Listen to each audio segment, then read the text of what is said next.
সময়ের সাথে সাথে মানুষ সব কিছু শিখে যায়।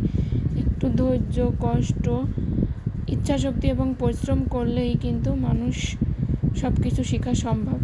আমার কাছে মনে হয় পারি না বলে কোনো শব্দ নাই, চেষ্টা করলে মানুষ সব পারে। আসসালামু আলাইকুম প্রিয় আপু ভাইয়েরা, কিরাম আছেন? আশা করছি যে যেখানে আছেন ভালো আছেন, সুস্থ আছেন এবং নিরাপদে আছেন। সকাল সকাল উইঠা গেছে আমনাগো বাইয়া, উঠে গ্রামের বাড়ির উদ্দেশ্যে রওনা দিয়েছে।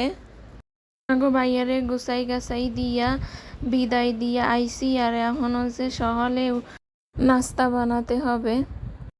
আমি এখানে নাস্তা বানানোর আগে সব কিছু মুছসা নিতেছি আর কি পরিষ্কার করে নিচ্ছি, চুলা, রাইস কুকার, তাক সব কিছু।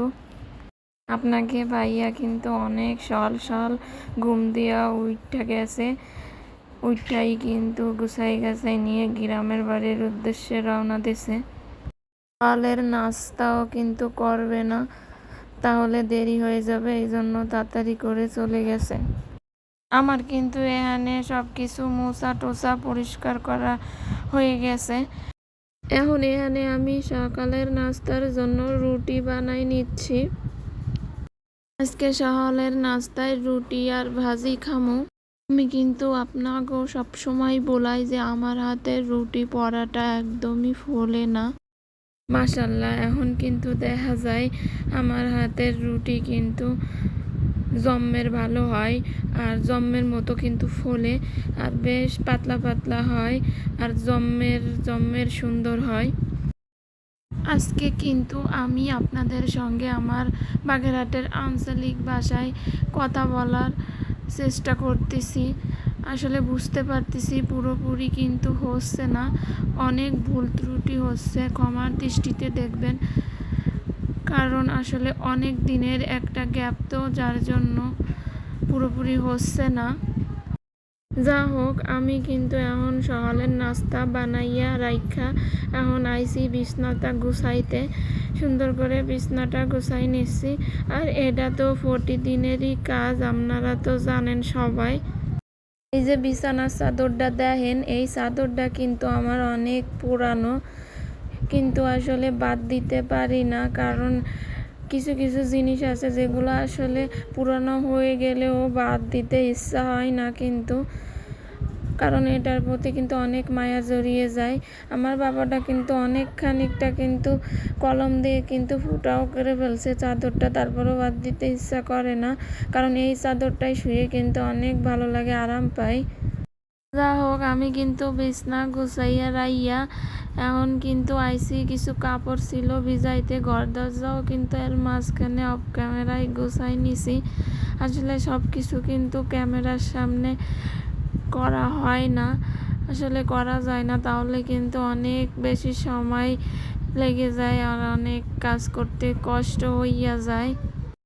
আমি কিন্তু এখানে ক্যামেরার সামনে অফ ক্যামেরায় অনেকগুলা কাজ কইরা নিছি, অনেক বেশি হাঁপাই গেছি। এখন কিন্তু চইলা আইছি পানি খেতে। আমি কিন্তু কল থেকে ঠান্ডা ঠান্ডা পানি নিয়ে এসেছি এক জগ, আর এখন এই পানিটা খেয়ে নেব। আমি কিন্তু ফ্রিজের পানি একদমই খাই না, কারণ ফ্রিজের পানি খাওয়া কিন্তু জম্মের মতো ক্ষতি, জম্মের ক্ষতি। এটা কিন্তু প্রথমে ভালো লাগে খেতে, পরে কিন্তু পেটে গেলে গরম হইয়া যায়।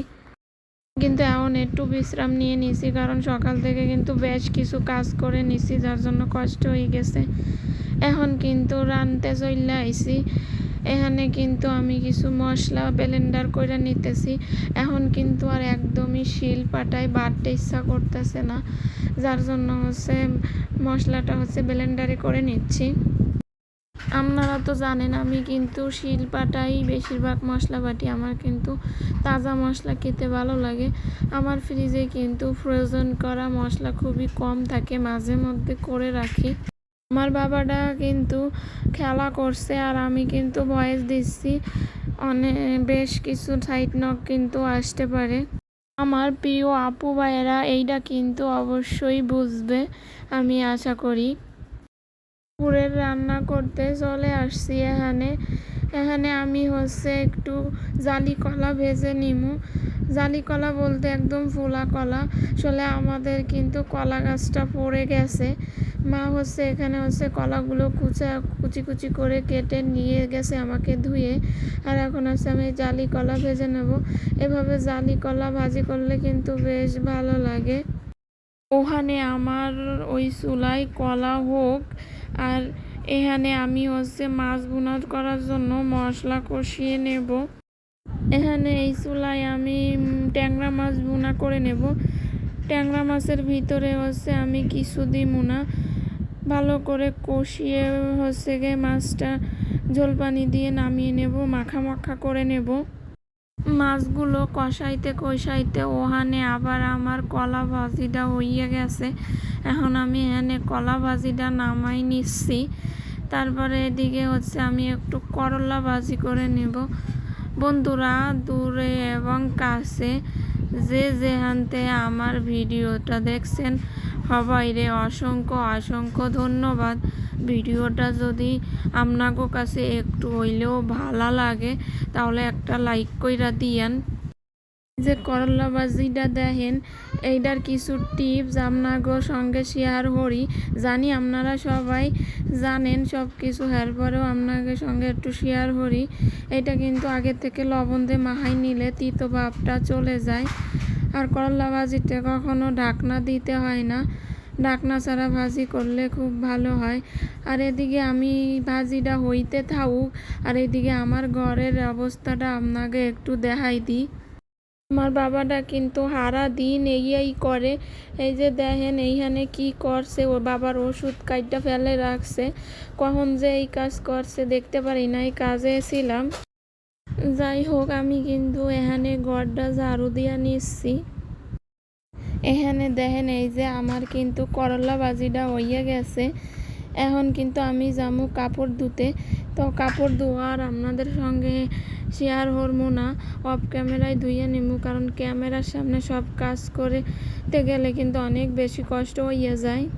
এখন কিন্তু সন্ধ্যা হইয়া গেছে, আর সন্ধ্যার নাস্তাটা আমি এখানে বানাই নিতাছি। এখানে কিন্তু আমি একটু লুডুস কইরা নিতাছি। আজকের ভয়েসটা দিতে কিন্তু আমার অনেক বেশি কষ্ট হয়েছে। আশা করি আমার প্রিয় আপু ভাইয়েরা বুঝবেন, আর ভুল ত্রুটি হলে ক্ষমার দৃষ্টিতে দেখবেন। তো এখানে কথা বলতে বলতে কিন্তু আমার লুডুসটা রান্না করা হয়ে গিয়েছে, আর এখন কিন্তু আমার বাবাটাকে লুডুস খাইয়ে দিব। আজকে যারা নতুন আমার চ্যানেলটা ভিজিট করছেন, ভিডিও দেখতে দেখতে ভিডিওর কোনো অংশ যদি আপনাদের কাছে একটু হলেও ভালো লেগে যায়, চ্যানেলটা সাবস্ক্রাইব করে কিন্তু আমাদের পাশে থেকে যেতে পারেন। আপনাদের সঙ্গে একটা মজার কথা শেয়ার করি। আমাদের বাবার বাসা যেহেতু খুলনা বাগেরহাটে, আর আমার নানু বাড়ি ঢাকাতে। তো যখন ঢাকাতে বেড়াতে যেতাম, তা আমরা আমার আঞ্চলিক ভাষায় কথা বলতাম। তো আমাদের খালাতো ভাই বোনেরা কিন্তু কিছু বুঝতো না, শুধু শুনতো। ওদের কাছে কিন্তু শুনতে খুব ভালো লাগতো আমাদের আঞ্চলিক ভাষা। আমাদেরকে বলতো শুধু কথা বল, শুনবো, তোর কথা শুনতে খুব ভালো লাগে। আসলে বিষয়গুলো কিন্তু খুব ভালো লাগতো। তো আজকের ভিডিওটা আমি এখানেই শেষ করছি। সবাই ভালো থাকবেন, সুস্থ থাকবেন, আর আমাদের জন্য দোয়া করবেন। আল্লাহ হাফেজ, আসসালামু আলাইকুম।